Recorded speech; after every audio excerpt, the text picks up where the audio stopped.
remember your bitch pole vault. Close off, doze off, won't have to worry about it. I'm concerned about my paper, I'm like Curb at it, splash and dash. So while looking at and analyzing this footage, the first thing that really called out to me was the position of the head and where the eyes were.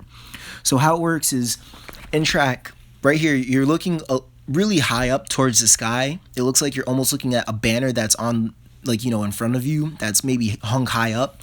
You really want your vision to be linear. You want it to be right in front of you, because what happens is every action has a reaction. And when you look up, you have a tendency to arch your back, and as the race progresses, that arch will slowly keep moving backwards and backwards and backwards, because your eyes are guiding the rest of your body to move your head backwards. But if you keep your head and your eyes forward and your chin tucked, what that does is it helps straighten out the positions of your body.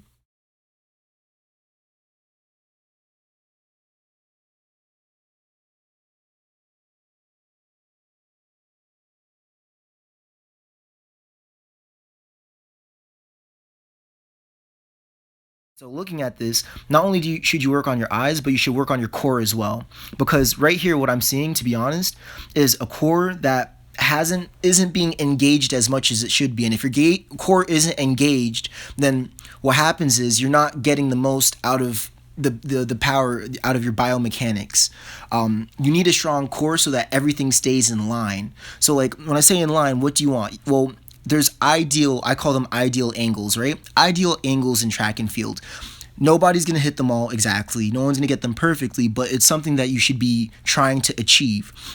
So by tucking your chin and keeping your eyes forward and then engaging your core, what that does is it helps reposition your body for movement down the track. So why do you want to be linear? Why do you want your eyes and chin to be forward/low and tucked? Well, because if you watch right here, we're going to look at your back end mechanics, right?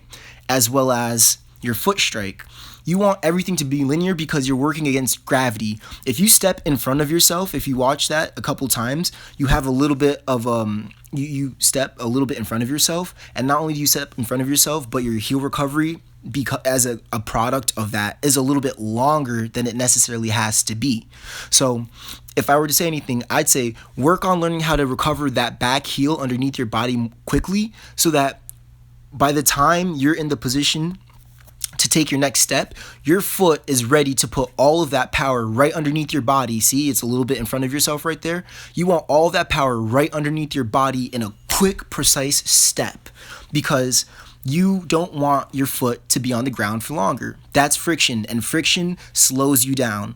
You want a quick bang, bang, bang, bang, bang stepping motion that will propel you down the track. So again, let's look at Usain Bolt and just see like what he does, and compare that to like the things that we're talking about. So if you watch him, again, his eyes and his core is engaged, and his lower body, I want you to really pay attention to what goes on with his mechanics down here.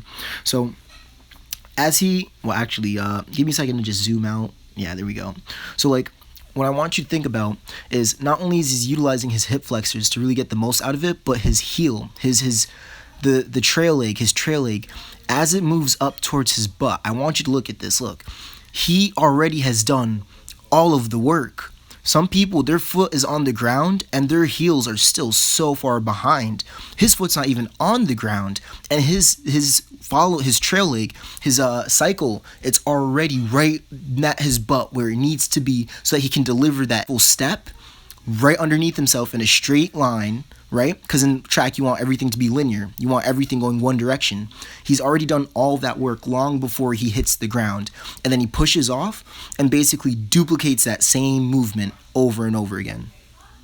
You don't want to be, if you step in front of yourself, not only does that slow you down, but you put yourself at risk of injury because you're overexerting on your hamstring. Takeaways from today's session. 1. Make sure that your eyes don't linger. Don't look at the timer. Don't look at the sky. Don't look at the ground.